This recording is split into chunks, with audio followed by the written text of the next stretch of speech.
Hello everyone, welcome to my YouTube channel. तो yoga and lifestyle का second lecture है। इसमें हम देखेंगे हमारा सेकंड टॉपिक। अभी तक हम क्या क्या कवर कर चुके हैं, हमने देखा था लास्ट वीडियो में, जिसमें हमने देखा था आसन क्या होता है। आज हम देखेंगे सेकंड टॉपिक, ओबेसिटी क्या होता है। तो वीडियो स्टार्ट करने से पहले please make sure to subscribe my channel. उसके बाद ही वीडियो में आगे जाना, क्योंकि ऐसी और अमेजिंग वीडियो आने वाली है क्लास 12 से रिलेटेड। आपको काफ़ी ज़्यादा बेनिफिट होगा मेरे चैनल पे, ठीक है। नोट्स आपको फ्री में मिलेंगे। इस तरीके के नोट्स आपको कहीं नहीं प्रोवाइड करा होगा, कोई भी, मैं कराऊंगा आपको, ठीक है ना। तो जल्दी से सब्सक्राइब करो, बेल आइकन का बटन भी प्रेस कर दिया करो, ताकि आने वाली वीडियो के नोटिफिकेशन मिलते रहे। तो चलिए देखते हैं ओबेसिटी। सबको पता है ओबेसिटी होता क्या है, मोटापा को ओबेसिटी कहते हैं हम लोग। तो ओबेसिटी अगर क्वेश्चन आएगा कभी भी, सबसे पहला पॉइंट लिखना नाउअडेज, आजकल। Nowadays obesity has become an enormous as well as a fatal health problem। तो बच्चों में ये ओबेसिटी बहुत देखी जा रही है। आजकल बच्चे मोटे हो रहे हैं, वो गेम्स में पार्टिसिपेट नहीं करते, वो खेल कूद नहीं करते, वो स्क्रीन टाइम बढ़ रहा है उनका, वो एक जगह आसन नहीं करते, योगा नहीं करते, वो पड़े रहते हैं रूम में और मोबाइल चलाते रहते हैं। उसकी वजह से उनमें मोटापा आ जाता है। और बर्गर चाउमीन ऑर्डर करते हैं, आजकल ब्लिंकिट चल रहा है, उससे वो ऑर्डर कर लेते हैं। तो ये सबसे उन पर मोटापा आ रहा है, वो बीमारी का शिकार होते जा रहे हैं। तो इसलिए फेटल हेल्थ, उनकी हेल्थ को नुकसान पहुँचा रही है ओबेसिटी। और ये एक कंडीशन, बहुत चिंता वाली प्रॉब्लम है ये, ठीक है ना। आप देखते हैं next point, this problem is not only seen in India। ये जो प्रॉब्लम है ये सिर्फ इंडिया ही में नहीं है, but is prevalent in other country also. ये जो प्रॉब्लम है मोटापे की, ये सिर्फ इंडिया में ही नहीं बढ़ रही है, ये बाहर की चाइना वगैरह कंट्री में भी बढ़ती जा रही है। वहाँ के लोग मोटापा का शिकार होते जा रहे हैं। तो इस तरीके से आप इस पॉइंट को रिलेट कर सकते हो। अगर आपके पास कभी भी ओबेसिटी का क्वेश्चन आएगा, पहला पॉइंट ये लिखना, सेकंड पॉइंट ये लिखना। पहले पॉइंट में मैंने आपको क्या समझाया, पहले पॉइंट में फेटल एंड इनॉर्मस कंडीशन है ये, और ये बढ़ती जा रही है, ये लिखना। सेकंड पॉइंट में आपकी लिखना, ये जो प्रॉब्लम है इंडिया में नहीं, बाहर के देशों में भी फैलती जा रही है। उसके बाद आप थर्ड पॉइंट लिखेंगे, एन अडल्ट, एक इंसान है जो कि अडल्ट है। अडल्ट का मतलब तो जानते होंगे, जवान है। An adult with a BMI more than और equal to 30, then the ideal BMI is usually considered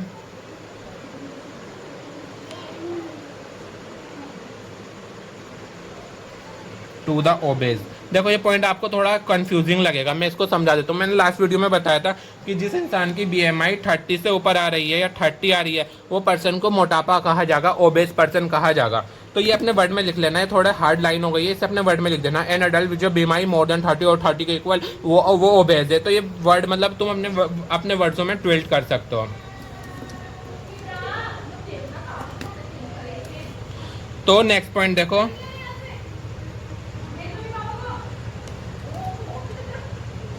अब तुम नेक्स्ट पॉइंट देखो। It has been observed that obese person usually fall prey to disease. It has been observed, ऐसा देखा जा रहा है, date जो मोटे पर्सन है या ओबेज पर्सन है, पर्सन्स हैं, usually fall prey to disease like diabetes, hypertension,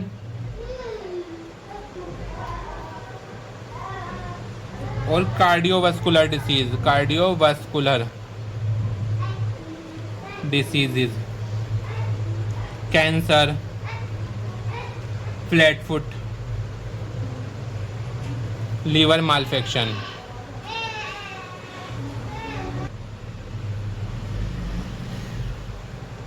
तो ऐसा देखा जा रहा है ऐसा देखा जा रहा है, एक रिपोर्ट बताती है ऐसा कि जो मोटे पर्सन है उनको डायबिटीज़ होती है या हाइपरटेंशन हो जाती है, कार्डियोवास्कुलर ब्लड से रिलेटेड डिसीज होती जा रही है, कैंसर हो रहा है, फ्लैट फुट हो रहा है, लीवर मालफेक्शन। फ्लैट फुट एक ऐसी बीमारी होती है, उनके जो फ्लूट जैसे हम ऐसे पैर रखते हैं ना, तो यहाँ पे गैप होता है वो पैरों में, तो वो गैप खत्म होता जा रहा है लोगों के, प्लेन फुट होते जा रहे हैं ऐसे, तो ये वो फ्लैट फुट उसे बोलते हैं। तो ये बीमारियां होती जा रही हैं जिसके मतलब जिसका क्या बोलते हैं जो पर्सन मोटे हैं, तो इसलिए अपने मोटापे को कम करना चाहिए हम लोगों को।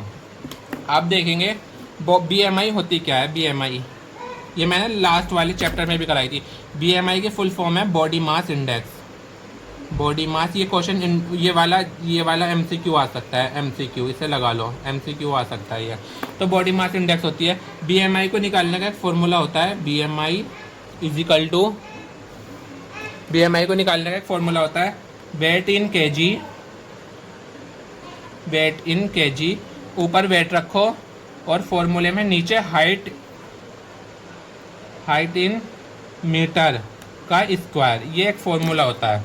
अब आप इस फॉर्मूले को ऐसे भी लिख सकते हो, वेट होना चाहिए kg, अगर ग्राम में दिया हुआ ना तो उसे kg में कर लेना, इतना तो आपको आता ही होगा, और नीचे हाइट का स्क्वायर आ जाएगा, हाइट इंटू हाइट। इस तरीके से भी आप इस फॉर्मूले को ले सकते हैं। अब आपको मैं एक फ्लो चार्ट कराता हूँ। नेक्स्ट ये चीज़ आती है आपकी हम लोगों की, देखो अगर किसी का BMI इस फॉर्मूले से निकालने के बाद 18.5 से कम है तो वो ओबेसिटी क्लास 1 आएगी, ठीक है ना। अगर किसी का नॉर्मल वेट है, उसका BMI इतना आता है, क्योंकि मैं एक सेकंड चेक कर लूँ इस चीज़ को, ये थोड़ी प्रॉब्लम में जा रही है। तो देखो अभी मैं तुम्हें दोबारा से बताता हूँ। अगर एक पर्सन है उसका BMI 18.5 से कम है तो वो होगा अंडर वेट। अगर एक पर्सन है उसका BMI इस फॉर्मूले में रखकर अगर हमने निकाला 18.5 से 24.9 के बीच में आ रहा है तो वो नॉर्मल वेट होगा।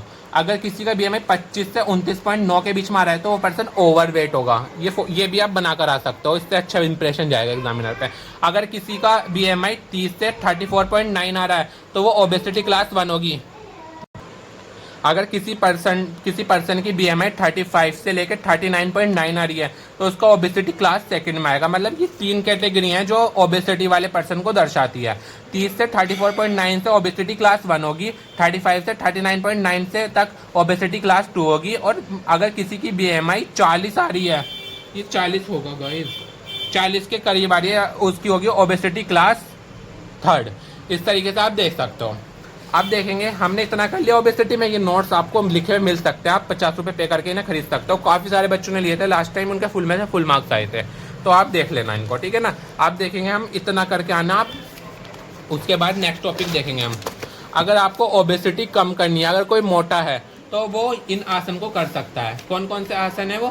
पहला आसन ओबेसिटी को रोकने के लिए, पहले आसन का नाम है वज्रासन। क्या नाम है? वज्रासन। सेकंड है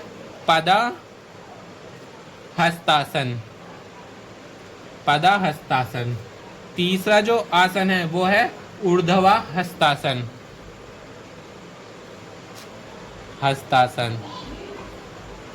चौथा है त्रिकोण आसन। पांचवा है अर्धमत्स्येंद्र आसन।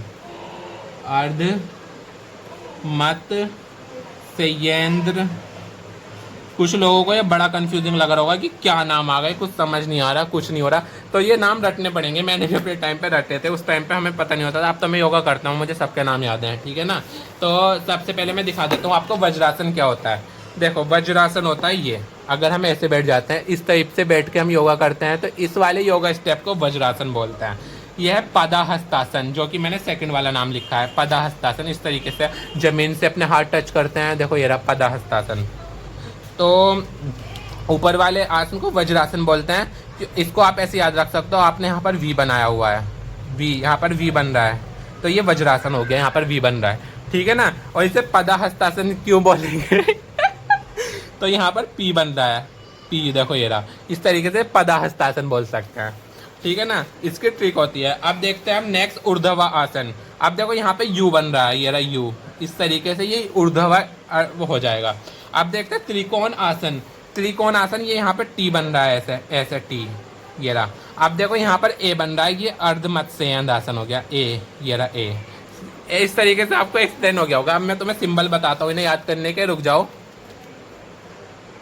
देखो वज्रासन, वज्रासन में आपके जो पैर होंगे ना वो इस तरीके से होंगे, ये दोनों आपके लेग्स हैं, आपके पैर यहाँ पर मुड़े हुए होंगे इस तरीके से ऐसे, ये हो गया वज्रासन, वज्रासना। ठीक है, इस तरीके के आपके पैर होंगे। ये ऐसे ट्रिक कहीं नहीं है पूरे यूट्यूब पे। आप देखेंगे पदाहस्तासन, पदाहस्तासन में आपके ऐसे आपकी बॉडी ऐसे मुड़ी हुई होगी, आपके पैर दोनों जमीन पर रखे हुए होंगे इस तरीके से और आपके हाथ जमीन पर टिके हुए होंगे। तो अगर वी बन रहा है इस तरीके से तो वो वज्रासन, और पी बन रहा है तो पदाहस्तासन, पदाहस्तासन, पदाहस्तासन, इस तरीके से देख सकते हो आप। ठीक है ना। अब देखेंगे नेक्स्ट टॉपिक, हम नेक्स्ट वाला कौन सा था, एक मिनट में देख लूँ। नेक्स्ट था हमारा ऊर्ध्व आसन, ऊर्ध्व आसन।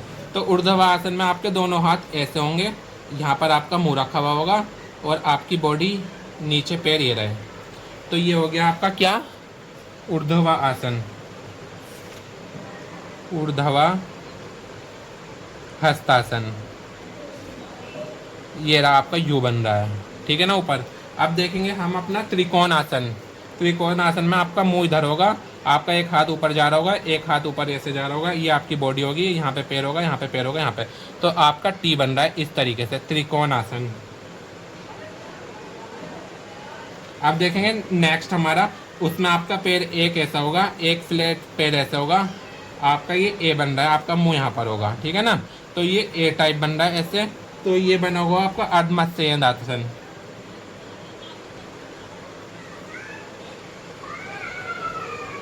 ठीक है ना। इस तरीके आपको एक्सप्लेन हो गया होगा, याद हो गया होगा आपको, मुझे पक्का विश्वास है। अब देखेंगे आप हमारा वज्रासन।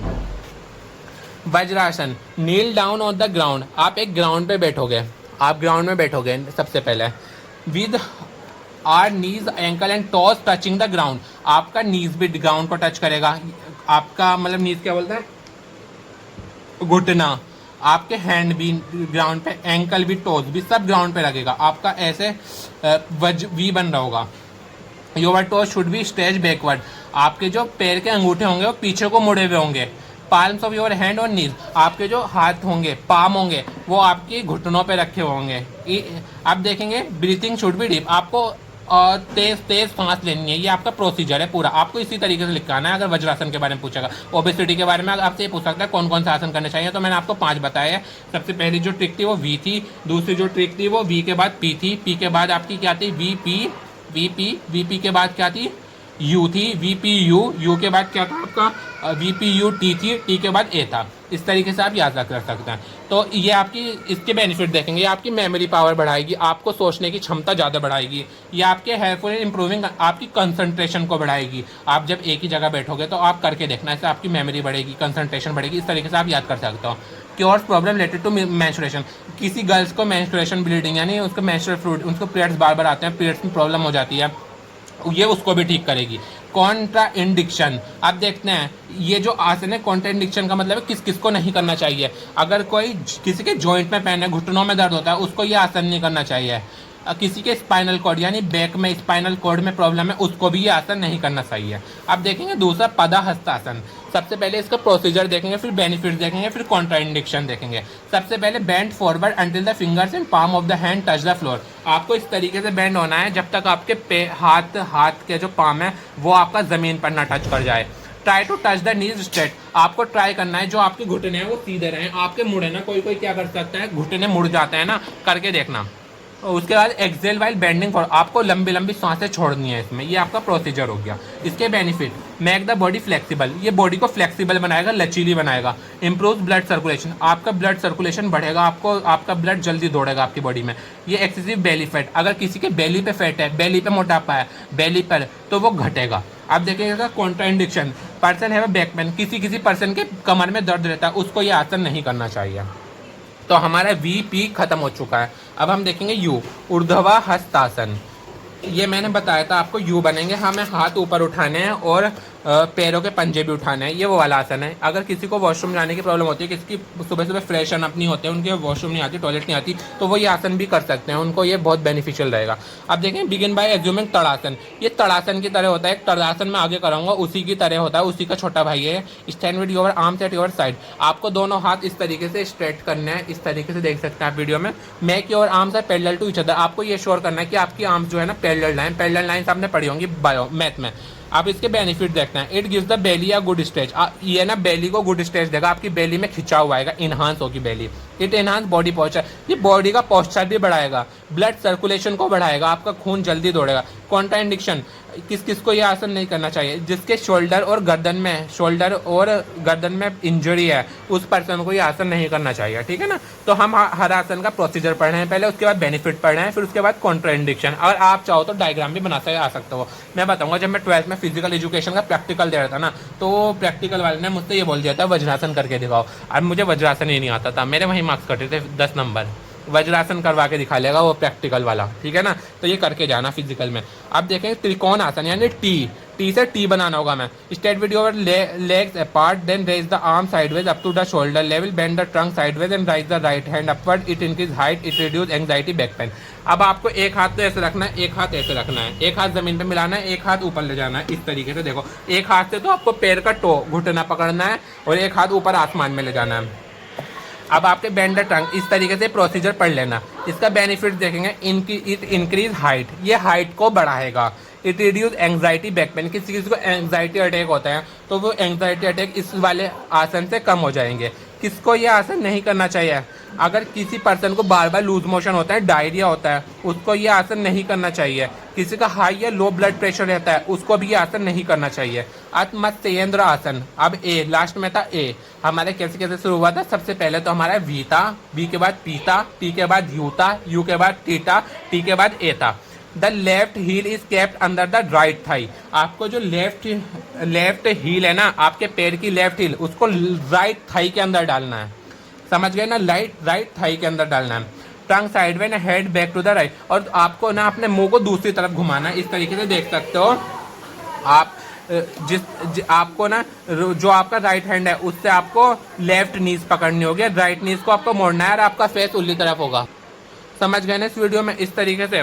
तो इसका जो बेनिफिट होंगे, ये डाइजेस्टिव सिस्टम को बढ़ाएगा। ये वाला आसन ना डाइजेस्टिव सिस्टम आपका अच्छा कर सकता है। किसी को वॉशरूम जाने की प्रॉब्लम आती है, वो ऊर्ध्वा हस्तासन कर सकता है और अर्धमत्स्येंद्र आसन कर सकता है। It keeps gall bladder and the prostate gland healthy. ये प्रोस्टेट ग्लैंड को और गॉल ब्लैडर को हेल्दी करता है। प्रेग्नेंट वुमेन, जिसके पेट में बच्चा होता है, उसको ये वाला आसन नहीं करना चाहिए। अब देखो एक ट्रिक टू रिमेंबर। अब देखो, ओबेसिटी में कौन कौन से आसन हमें करने चाहिए, तो इसको याद करने की ट्रिक क्या हो सकती है? इसको याद करने की ट्रिक होगी V P U T A. इस तरीके से आप इसको याद कर सकते हो और आप लॉन्ग टर्म तक याद कर पाओगे। इससे आपको फिगर भी याद रहेगी और आपको आसन भी याद रहेंगे। वी से वज्रासन,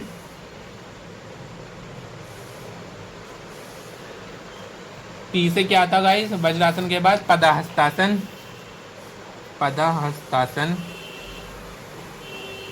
यू से ऊर्ध्वा हस्तासन,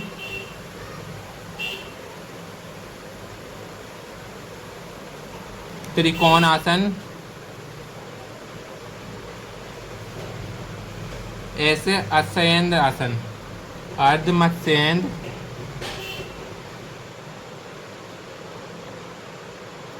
आसना। तो ये हो गए आपके आसन कंप्लीट। तो मैंने आप लोगों से बोला था ना, ये चैप्टर बहुत ज़्यादा इजी है, तो मैंने ट्रिक्स के साथ साथ आपको ओबेसिटी करा भी दी है। अब हमारे 4 लेक्चर बचे हैं और ये चैप्टर कंप्लीट होने वाला है। तो जल्दी से देखो, इतनी अच्छे ट्रिक्स के लिए सब्सक्राइब करके जाना और बेल आइकन को प्रेस करके जाना। वीडियो को लाइक करना, शेयर करना, कमेंट करना। मिलते हैं नेक्स्ट वीडियो में, जब तक के लिए बाय, टेक केयर। अच्छे से खाओ, अच्छे से पियो, अच्छे से एग्जाम देना, ठीक है? Bye bye.